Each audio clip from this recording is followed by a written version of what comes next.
C'est ma région sur Sensation.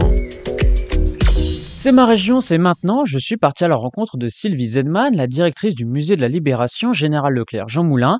Elle nous parle du soulèvement de Paris et de la libération de la capitale.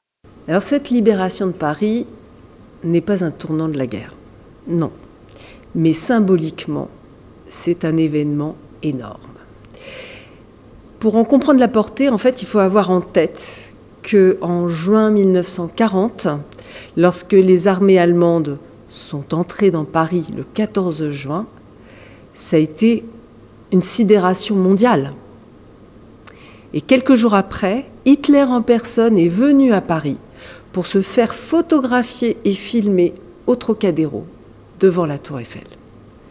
Voilà, on était dans le combat des symboles.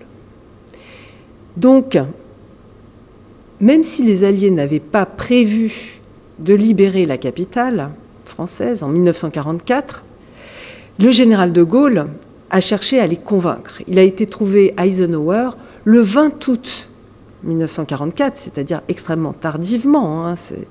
Il a obtenu l'accord d'Eisenhower, qui était commandant suprême des forces alliées pour l'Europe. Donc le 20 août, il réussit à le convaincre de venir libérer Paris. Alors, il y avait un véritable enjeu. D'une part, on redoutait un bain de sang à Paris, et puis, d'autre part, il y avait le symbole, bien sûr. Et donc, c'est ainsi que la 2e DB Leclerc a été chargé de marcher sur Paris le 22 août pour pouvoir délivrer la capitale.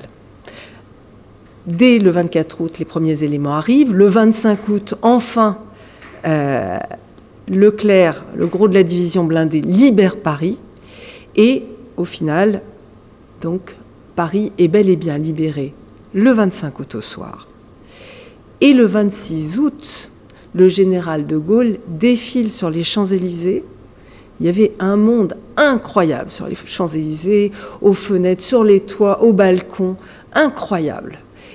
Et pour certains, c'était la première fois qu'ils voyaient le général de Gaulle, même pour la plupart. C'est ma région, c'est tout pour aujourd'hui. Rendez-vous très vite pour un prochain numéro. C'est ma région, le magazine de découverte sur Sensation.